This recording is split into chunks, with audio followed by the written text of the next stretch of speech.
go. Are we, okay, that's what I was waiting for. This is a meeting of the Finance and Administration Committee of the Monterey Peninsula Water Management District. It is December 5th, 2 p.m., and we're ready to start. So, call to order, roll call, Sarah? Yes. Director Edwards, Here, Chair Anderson. Here. Any additions or corrections to the agenda? No. Okay, thank you. At this time, we can request comments from the public if there are any for questions that are not included on the agenda today. I do not see any public members in attendance. Thank you. All right, we have a number of action items. And the first one is the committee meeting minutes from November 7th, excuse me. I move approval. And I second. So I'm imagining we don't have any objections to that. Let's vote. Director Edwards, Yes, Chair Anderson. Yes. Minutes are approved 2-0. And the second is So this is the adoption of treasurer's report for the month of August. yes. We Treasurer's wrote report. checks. Oh, go ahead. No, you go continue. Yeah, I was gonna say, we wrote checks in the amount of $1.5 million and some change. There was $50,000 worth of rebate checks during the period. Exhibit 2A is the actual treasurer's report. It'll just take me a second here to pull that up.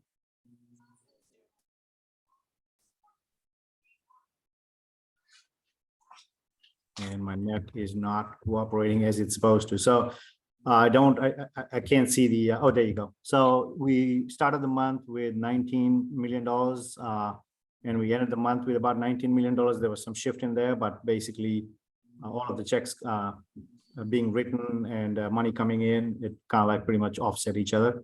Mm-hmm. We still don't have our first collection for the property tax and the water supply charge, and that won't be until December. So as I have mentioned before, during the months of July through November, we would see kind of like a declining balance on the cash flow. But then in December, the cash flow would have a spike. So everything was pretty much normal. Exhibit B, C, and D are the actual check registers for the regular checks, payroll checks, and Exhibit D is the unaudited financials for the month of August. So if there's any questions on any of the checks, I can answer. now for me, just one question. This 50,000 in rebate money, is that from CalAm or are we sending that out and waiting for a reimbursement?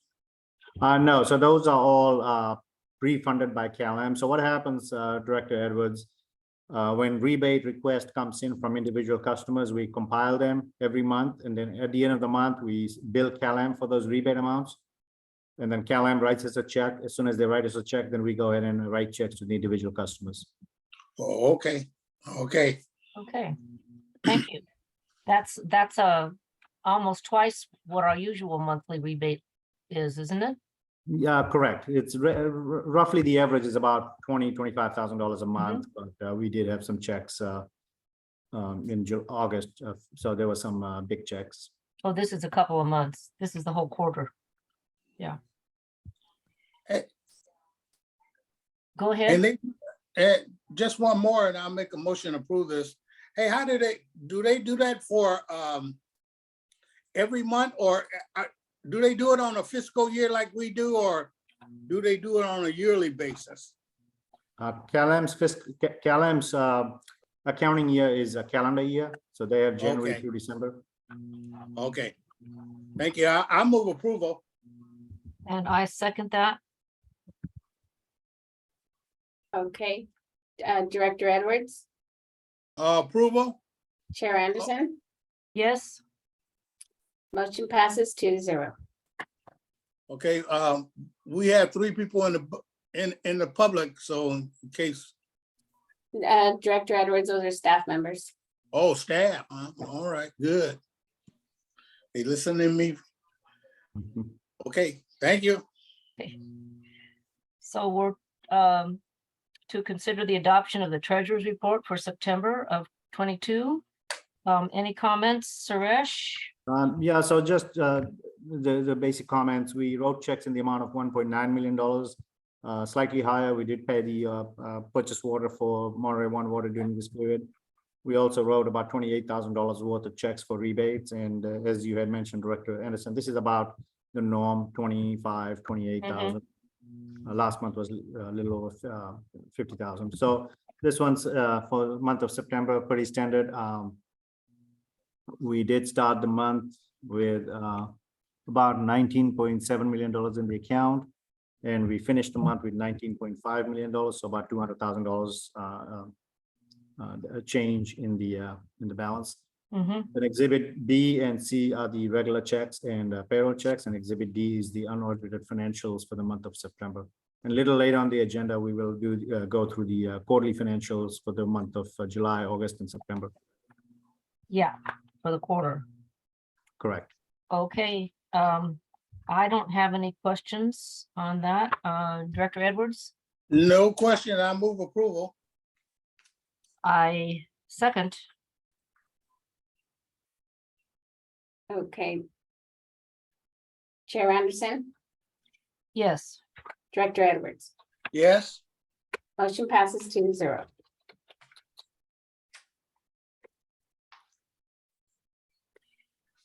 Okay, do you want to tell us about this one, Suresh? Absolutely. So this is to a report on GASB 68 accounting valuation report. And it's basically a standard as announced by Government Accounting Standards Board, which is GASB. So GASB 68 rule came out in June of 2012, where basically they approved a new reporting statement, which was GASB 68. And basically what that required is entities to report what their financial obligations are related to retirement accounts, pension accounts. And so as part of that, we are to report, which was implemented, by the way, in June 30th of 2015. So starting June 30th, 2015, we had to start reporting what our outstanding obligations are related to pension. And so starting with fiscal year 2014 and 2015 with our comprehensive annual financial report at that time, now it's called ACFR, we started reporting our GASB 68 obligation. And so what we have to do is we have to report what our total pension liabilities are, what our plan holdings are, and then what our net pension liabilities are. So as you can see mid-page on my staff report, you'll see that our net pension liability ending June 30th, 2022 was $3.5 million. Now in comparison, if you'll see the very first sentence after the table, it says in comparison district's net pension liability as of June 30th, 21 was estimated at a little over $6 million. So it's gone down significantly. And one of the primary reasons for that is because PERS earned quite a substantial rate of return about 2 years ago. That was about 21% as opposed to 7%. So they've targeted that every year they would get about rate of return of about 7%. But about 2 years ago, that was about 21%. So that was quite substantial.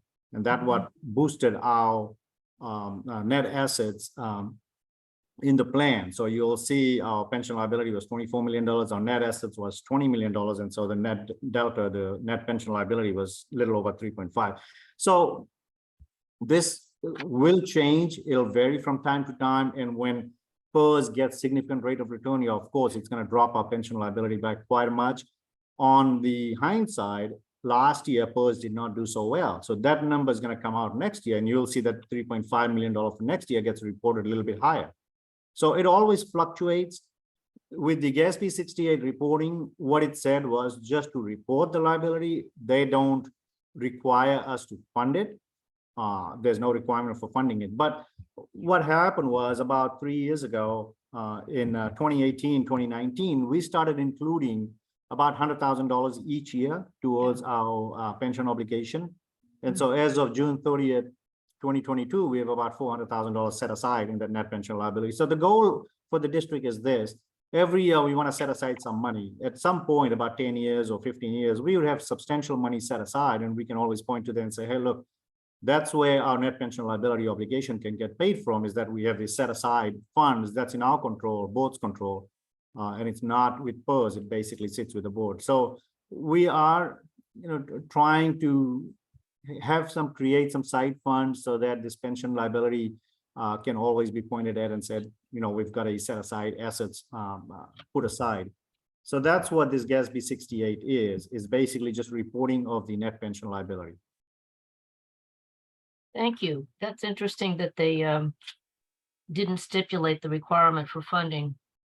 Yeah, they can't. And if they did, Director Anderson, you can imagine like cities, some large scale cities, we're not talking about $3.5 million. They're talking about hundreds of millions of dollars. Right. So if they would have set aside funding requirements. Yeah, cities would be strapped on, trying to figure out how they can fund it. But they have to figure out whatever they have to fund for what's coming up immediate use. Right, and every agency is doing that, which is they're setting aside funds. Because if you think about this, think of it as a rolling mortgage. So you have a 30-year mortgage. Every year that resets again at 30 years. So like this year we have 3.5 and we have, let's say, 30 years or 35 years to pay this. And every year as it gets changed, whether it's going to go up or down, but then your mortgage rolls over again to another 30 years. So it's kind of like rolling over mortgage. It doesn't say that by this date you have to have this much money. It's obviously going to change every year. And as our old retirees retire from the pension, about 2013 is when there was a pension reform. And so that basically cut the pension plan, from 2 at 55, for example, to 2 at 62. So that changed some. And as new employees are joined, they are under that PEPRA reform pension plan. So that will create the liability to be much less as opposed to the classic members. Mm-hmm.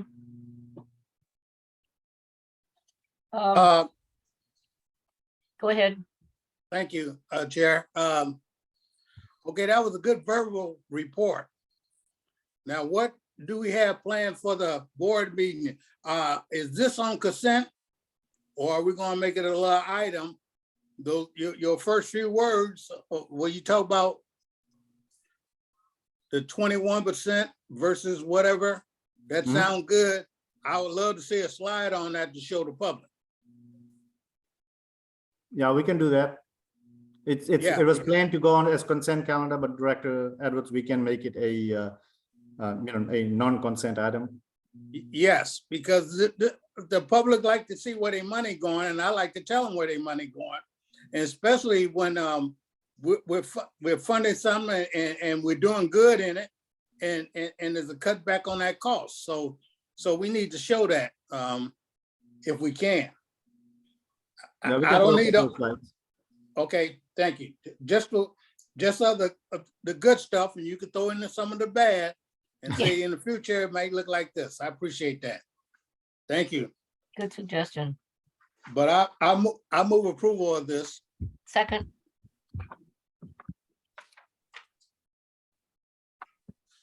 Chair Anderson, Yes. Director- Yes. Director Edwards. Yes. Motion passes 2-0. Now. So the next item is, again, it's a GASB statement number 75, and this is the accounting and financial reporting for post-employment benefits, or sometimes referred to as OPEB. So in July of 2004, GASB came out with statement numbers 43 and 45. And again, this was just to report on the liability obligations on OPEB plans and agencies that provide, other retirement plans other than pension benefits. So basically our agency provides retirement funding for medical insurance, health insurance. And so that is considered an OPEB. So agencies providing those type of plans were required under GASB 43 and 45 to start reporting the obligation. And so beginning with fiscal year 2009, 2010, it was similar to GASB 68. We had to start reporting for GASB 45 purposes, the unfunded portion of the obligation. But in June of 2015, GASB changed that requirement with replacing it with GASB 75. So what that did was basically just changed when GASB 43 and 45 was implemented. It only said you have to report what was obligated for that fiscal year. And so that fiscal year and then counting forward, each fiscal year you have to report just built on that liability. So let's say first year was, you reported about $1 million in outstanding obligation. So you do that, and then the next year, whatever it was, you add on that obligation liability. But GASB 75, sort of similar to 68, said, no, you have to report the entire obligation liability, whatever it is, when you calculate the actuarial report, you have to report the entire liability. So that's what GASB 75 did, is just replace the reporting standards. So starting with fiscal year 2017, 2018, we started reporting based on GASB 75. And as you can see, about third paragraph, as reported in the executive summary on page 3, the district's net OPEB liability as of June 30th, 22 was estimated to be little over $5 million. And then in comparison, June 30th, 21, the outstanding obligation was about $4.5 million. So it did increase a little bit. And the primary reason for the increase in liability was basically the demographic data for the healthcare cost, and also the assumption changes. And all of those basically are listed on page 17. There's quite a few of them. Section 5, page 17 of the report itself, that basically shows what the cause in the net liability increase was.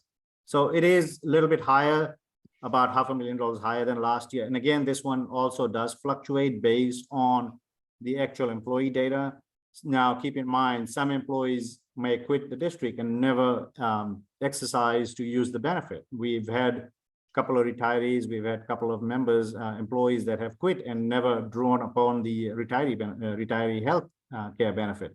So if they don't, they basically next year when we do the refresher report, they drop off. And now some employees do utilize the benefit. So this also fluctuates based on the actual data as it happens.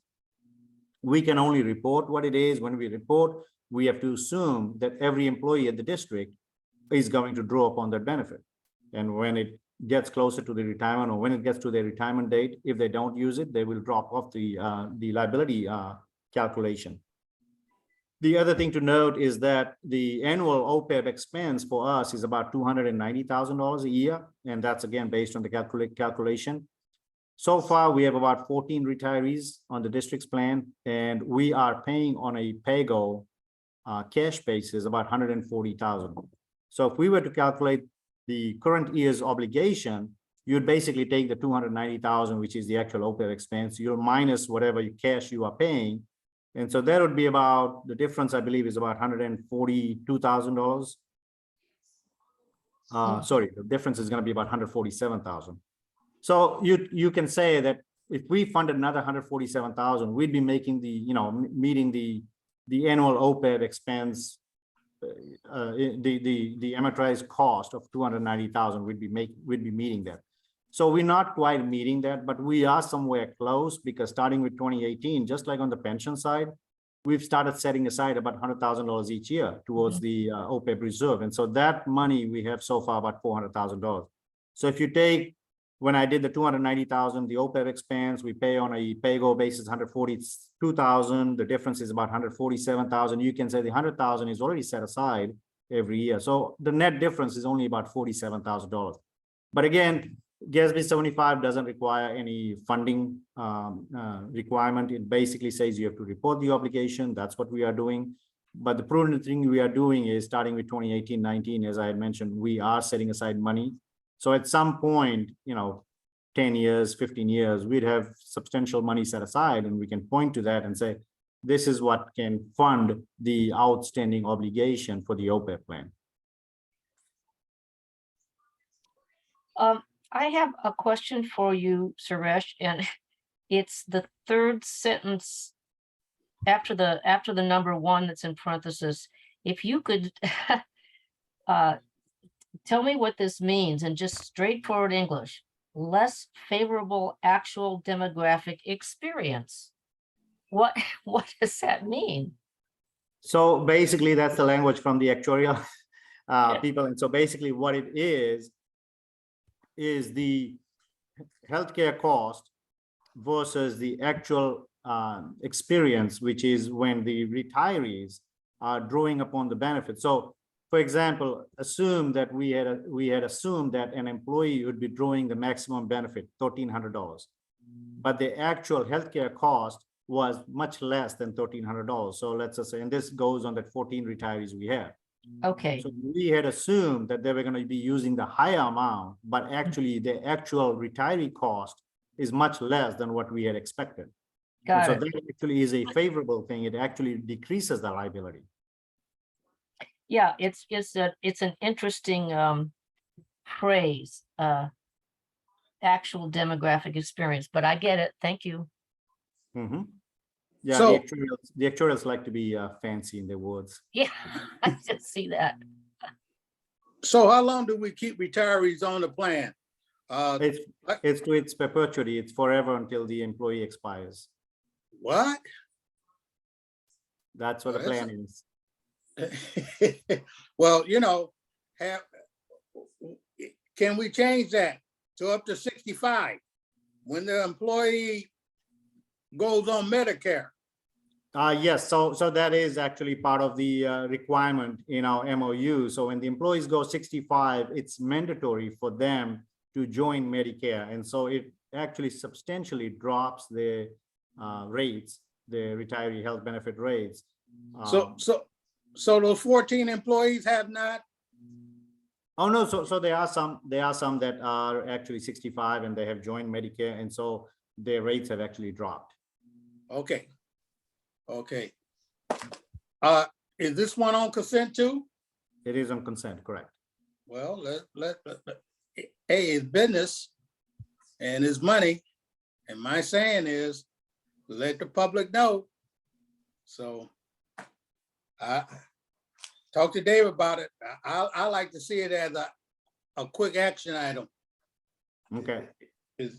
We dealing with the money and the folks need to see the money, where the money is going, and especially with retirement stuff.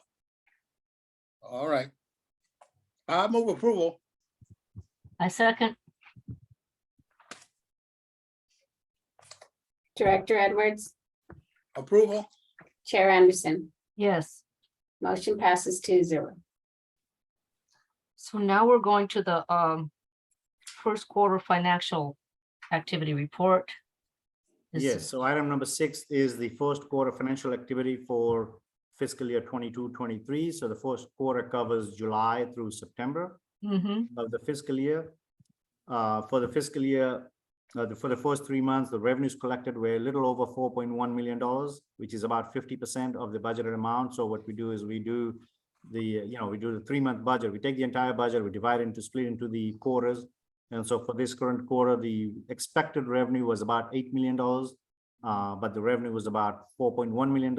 And the biggest variance or difference is because the water supply charge revenue and the property tax revenue does not come until the second quarter. So Mhm. those you will see 0% in terms of collection, but the rest of them are somewhat closer to what the expected revenue amount was. I have listed all the bullet points. Mhm. If there's any question on those, I can definitely go through. On the expense side, again, it's about 64% of the first 3 months of budget. So it's about $5.2 million as compared to $8 million. There are some projected the project expenditures. Those are basically deferred until next quarter. Election cost, we don't get to pay them until about April of the fiscal year. And then the grants and all those, which actually comes in the project expenses, those don't materialize until we actually spend money on those. So those have been deferred too. Fixed assets gets deferred. So most of those expenses gets deferred. The personal cost and the supplies and services, those are pretty constant. You will see that those we have to pay our people. And so those happens. And so, and they are very close to what the budget amounts are for the first 3 quarters, for the Mhm. first 3 months. And same thing with the supplies and services, somewhere very close to what was expected. So All in all, we've highlighted those in bullet points as well. I won't go over all of those, but all of those are listed. And then we have the revenue and expense table as Exhibit 6A. And the same information is actually shown in graph form on 6B and 6C as well. Mhm. Well, I really appreciate the bullet points. Those really point out, makes it very easy to understand why these vary from expected, and that they're coming in later Mhm. for Yes. mostly it looks like postponement of projects, but other things too. So thank you. I have no question on that. I know it'll be ready for mid-year review. Yeah. I move approval. I second it. Chair Anderson, Yes. Director Edwards. Yes. Motion passes 2-0.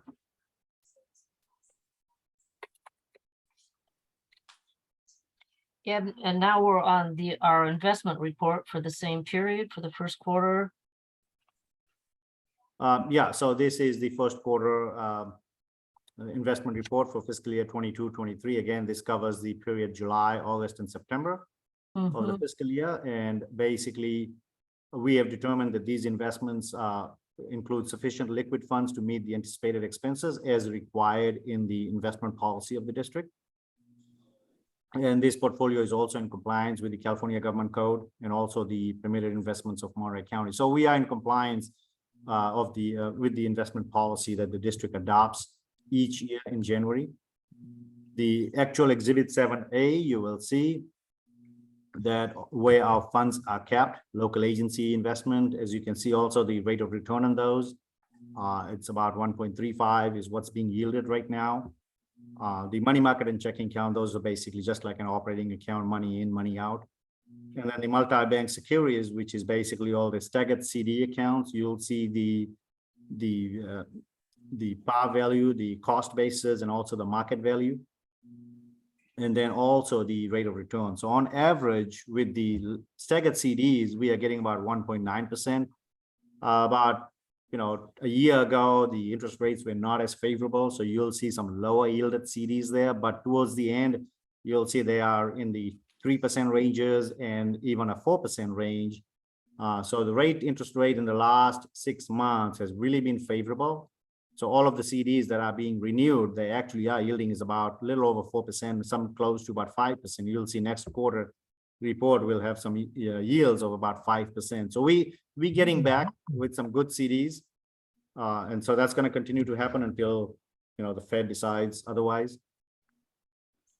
So our investment number as of September 30th, 2022 was $19.1 million in terms of market value, and the cost basis was $19.568 million.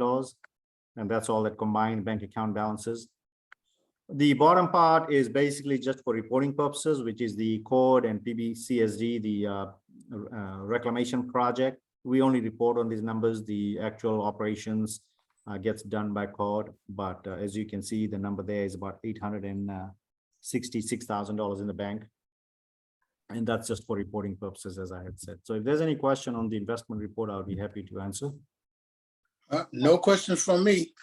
You said 360, what did you, I don't see that number, 360. Oh, 866,000. Oh, 800. Okay, sorry, I didn't hear the 8. So probably a naive question. The cost base, the market value seems to be always lower than the cost basis. Is that what it should correct? be? So yeah, correct. So the only place where it's difference, Director Anderson, is the CDs, the interest-bearing certificate of deposit account. So what happens is when we buy a CD based on expected yield, we can always expire those CDs.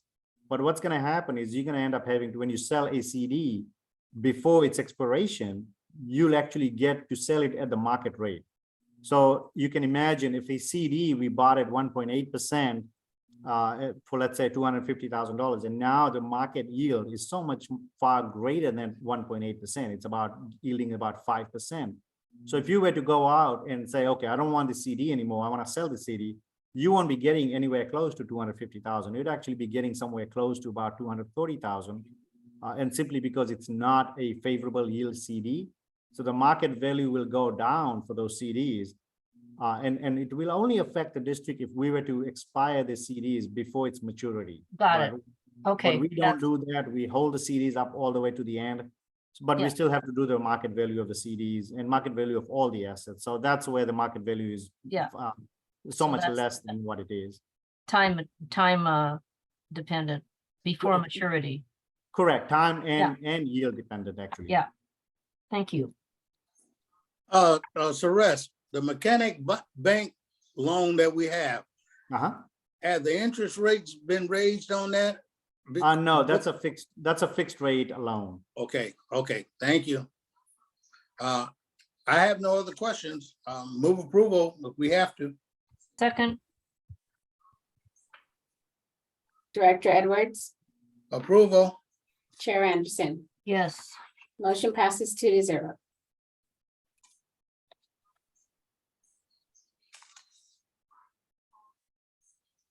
Okay, here's a project.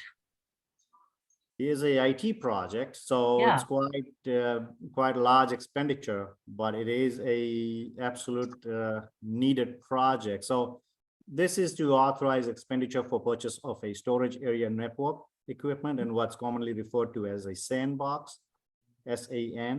Mm-hmm. What a sandbox is basically that's where all the data are served. So if you imagine you have a cluster of computers, like a cluster of servers, they all do their own function, but the data gets stored on one separate equipment, and that's basically a sandbox. It's a storage area network. So what happens is all the data gets stored in there. It basically has its own redundant backups with the hard drives. It has some fail-proof hard drive mechanism. So you end up having, like, at least if 2 hard drives go down out of a cluster of 12 hard drives, you still have good data storage. It's able to restore. It's kind of like a normal setup. We already have a sandbox, but our sandbox is 8 years old, and the sandbox that we have right now is not serviced by the vendor anymore. So basically that's kind of like end of shelf life, just like a computer, a server. They give you so much shelf life, and after that they don't support it because everything has changed. They don't probably have those same hardware components inside. They have different chips and all those. So at some point they stop supporting it. They say, no, we can't support it anymore. If it breaks, it breaks. You on your own. And so that's what happened on ours. Is basically we use a NetApp sandbox. They're quite expensive because they are proprietary. They use their own different hard drives. They use their own boards. And so you really can't, it's not as user friendly, but that's the sandbox we have currently in place. And that's about 8 years old. It's out of shelf life. So our IT consultants, Devira, they looked at it, and they ended up securing some bids for us. They also a HP resale partner. So they ended up giving us a bid as well as we went to CDW, who's our reseller partner as well. They do HP sandbox. And then out of comparison, we said, we want a NetApp comparison as well for the same equivalent box.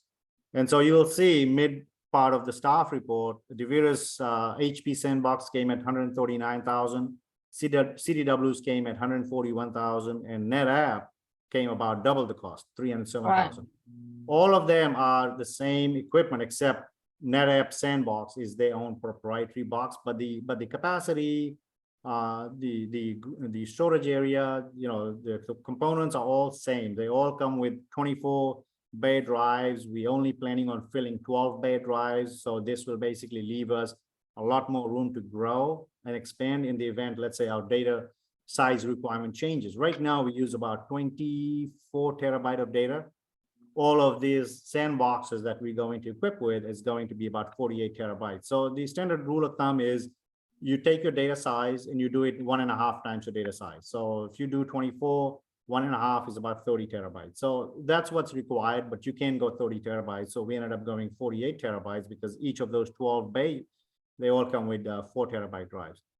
They all are going to be using SSD drives. That's what's recommended by all the vendors now. Nobody wants to use HDD drives because they're low in quality. They're low on write and read ratio speed. So the SSD drives are much better, much faster, and everybody prefers SSD drives. When we budgeted for this project, we had budgeted the HDD drives, and so we had budgeted about $40,000 for the project. Definitely came out much more higher than the 40,000. As you can see, the price ticket on this is about 160,000. So we will have to do a budget adjustment with the media budget at about 120,000, add more to the budget. But it is one of those required project. We are asking for 160,000 because it's about 140,000 for the project, and there's a $9,000 installation cost. So either one, regardless of which one we pick, there's going to be about a $9,000 installation cost. And that basically what it means to set up the box in place, and then you have to rewrite the data to the new box. So it's spending some time for the technicians and the engineers to kind of like read out the data to the new drives. So that's what the 10,000 installation cost is. And then, as I mentioned there's a supply chain issue. There's still a supply chain issue where basically we are expecting this box not to come here probably about 6 to 8 weeks. And then what happens is the price changes because the vendor is going to come back and say, hey, we can get this at the same cost we gave you, even though they give us a bid, but they always say that subject to supply chain. And so we are putting in another $10,000 for contingency. I hope I don't use it. We haven't used it for other projects, IT projects, but it's just one of those in the dark when it comes in, and if the chips and all that stuff cost goes up, freight cost goes up. So that's kind of like a up in the air thing where we have no control of that. Understood. Uh, Go ahead, Director Edwards. Thank you. So if it comes in, like we estimate this to cost 160, you mean to tell me you can't order the part now, that the sandbox, and we pay for it? And even if it's in the supply line, we already paid for it and we just waiting on it. No, they won't take the money, not until they supply the product. That's one of those things. I'll just give you an example, Director Edwards. We had ordered a switch, a Cisco multi-level switch, and it took us about 6 months to get the switch. So thankfully, with Cisco, the price was locked in. They did not increase the price. They gave it at the same price. But you can imagine it took 6 months for us to get it. This one, they're telling me anywhere between 6 to 8 weeks. But again, they can't guarantee a price lock on it. And I cannot write them a check and say, hey, here's your check. And, you can get me the product whenever it comes in. They would not take our money, no. Well, you put in there 10,000 for contingency. I have put in additional 10,000, which I feel if the price goes up, I can't imagine it'll go up by that much. Well, if it do, we might do without it. If it does, I'll have to go back to the board and get additional. But the good thing is the drives are available, and drives are what's the most expensive component on these. Each drive is about $9,000, and we are going to be getting about 12 of those. So drives are available. It's just the chassis, which is about $27,000 for the chassis. That's not available. That's going to get manufactured and get to us. So on a $27,000 piece of equipment, I can't imagine it'll go up by 10,000 in price. But again, like I said, it's something that's in the dark. I have no control on it. Okay. Move approval. Okay. Second. Director Edwards, Yes. Director Anderson. Yes. Motion passes 2-0.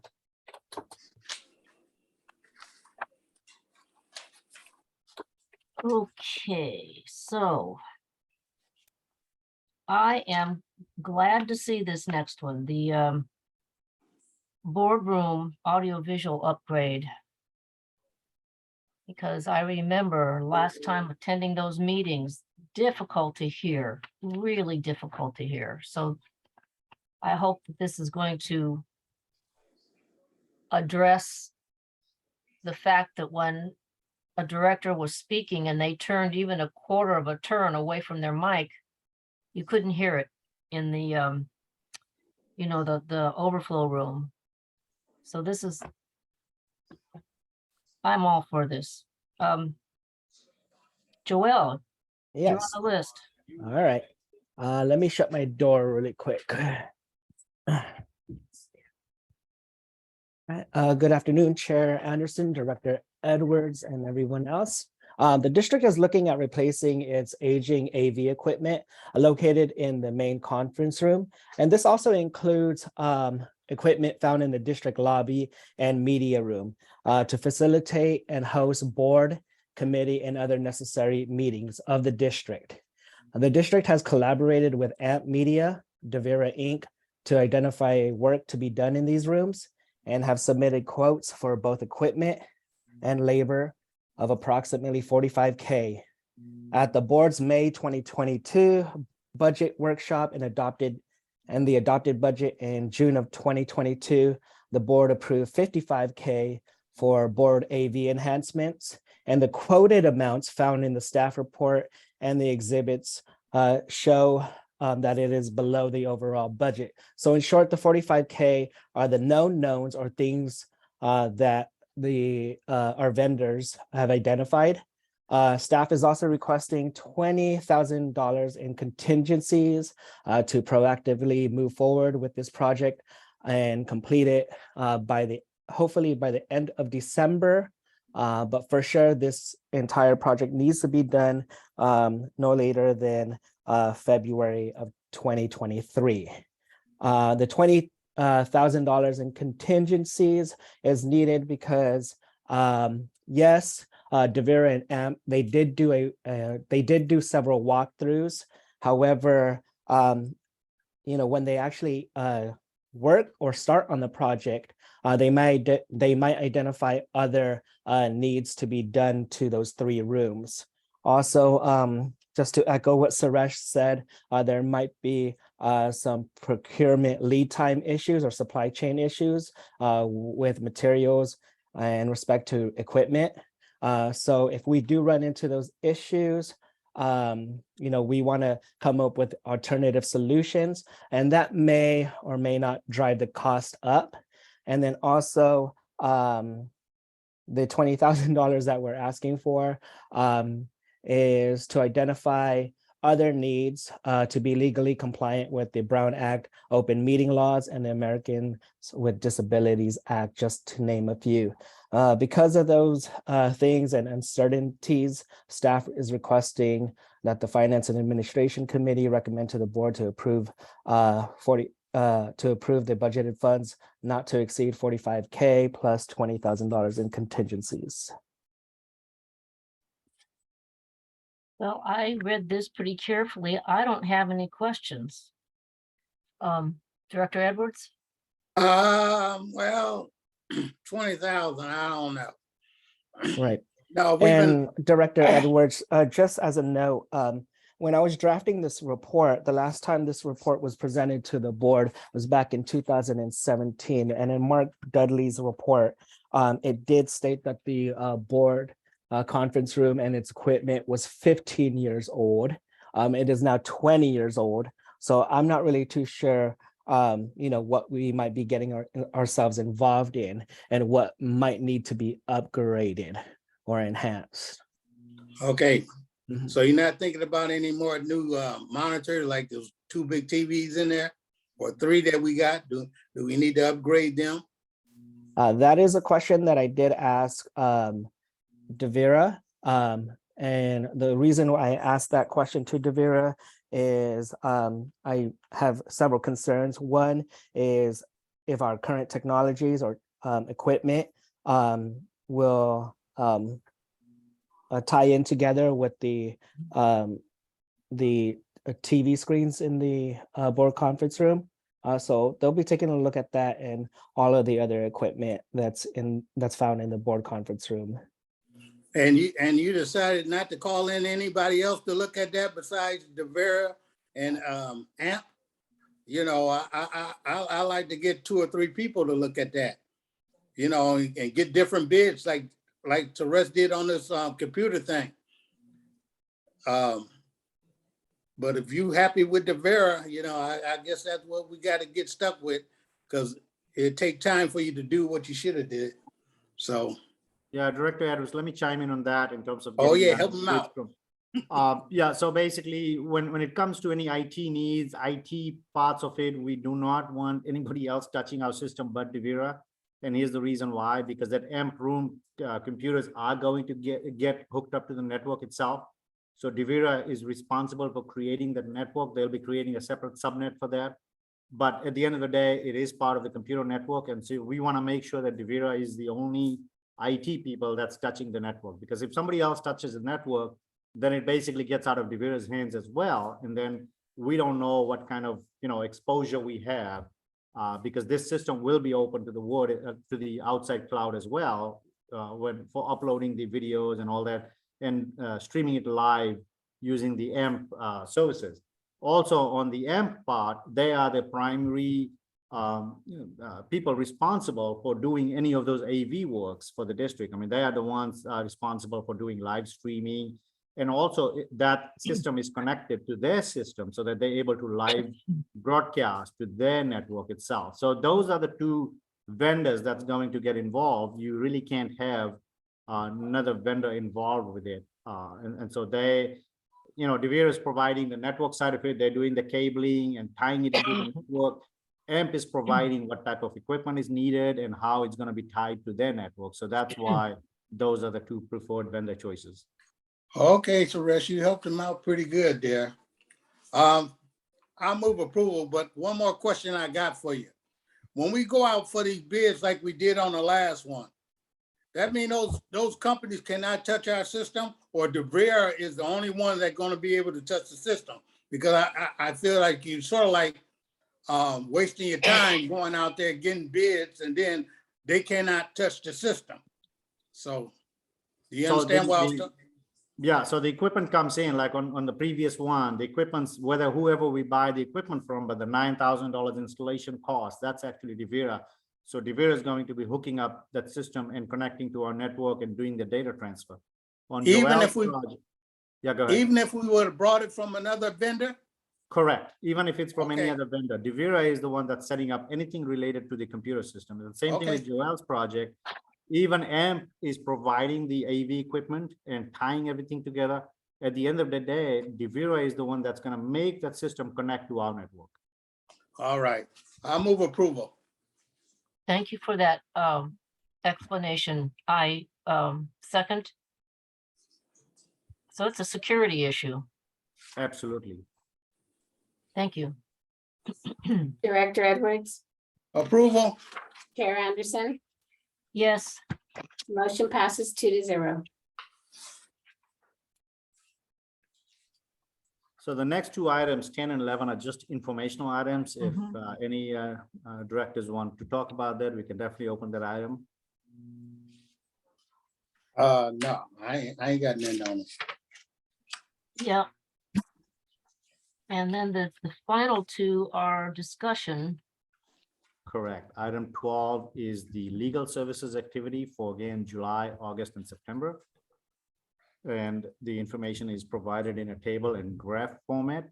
If you'd go to Exhibit 12B, which is actually the graph format, you'll see we've been tracking the legal expenses for the last 10 years, and it's pretty much in line. Last year went over by, I believe, $500 or about $1,000, but very close to what we had budgeted.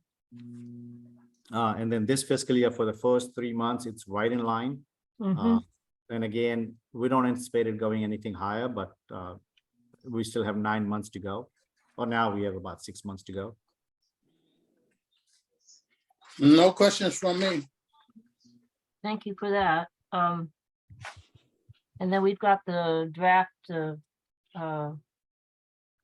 agenda for the regular board meeting. Did you have any comments on that, Director Edwards?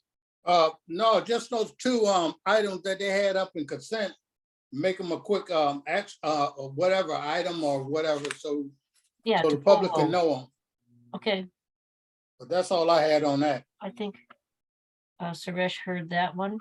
Yes, we will definitely move the GASB 75 and the 68 report from consent and move them to, I believe, Joel, it can be public hearing, right? Right. Do we do the main audit at the end of the year, or is that gonna be another time? Typically it is at the end of the year in December, but this time it is going to be in January. And here's the reason why. There's a GASB 84 implementation, which is to do with leases.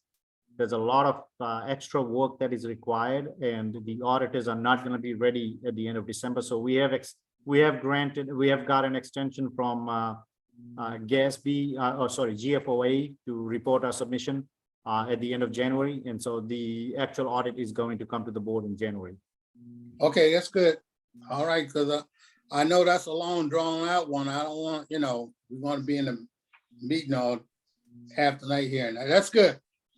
Okay, I just wanted 6 and 7 just to make quick hearings for the public. That's all I have. I have a question. I know we talked about this a while back about Hayashi and Whalen has been acquired by another company. Clifton Lawson. Okay, and is that going to affect the vendor that we use for those services? No, so Clifton Lawson, after acquiring Hayashi Whalen, they have said that they will be honoring the contract that they have in place. And so Hayashi Whalen has left 1 more year, or previous Hayashi Whalen, now Clifton Lawson, have 1 more year left on the audit contract. We have been working with the same staff. So the staffing, there was no changes at the local level, all of the same staffing. The only changes have been to the system upgrade. So they have upgraded the system where we are able to upload information, and they are automating the system. So it's actually to the beneficial of the district now that things are more in real time, as opposed to before being little manual and sending via emails. Now you directly upload things, and it has the capability of tracking the dates. So it actually has been good in terms of working with the staff, that all of the tools that they have now. But there's no difference. There's no difference in terms of the whole process itself. They're going to honor the same thing. There are some added benefits now. One of the added benefits is basically, previously when Hayashi Whalen was doing the audit, they only had the local level staffing that does the review. So now what's going to happen, they have the local level staff that's going to do the review, but then the corporate is also going to do a second level review before they release it to the client. So it's actually better now that there's going to be another additional level of review involved with it. Is that expected to cost more? No change in cost. No change in cost. This is basically just a service that they want to have on their internal circuit. Thank you. It's good to know. Is there anything else that we have not covered that anybody wants to say? I guess not. Bunch of quiet people. Okay. None on our end, yes. All right, everybody. Well, let's close the meeting and adjourn. Thank you, directors. Thank you. Thank you, Chair. Good job. Thank you, everybody. Have a good week. evening. Bye-bye. Bye.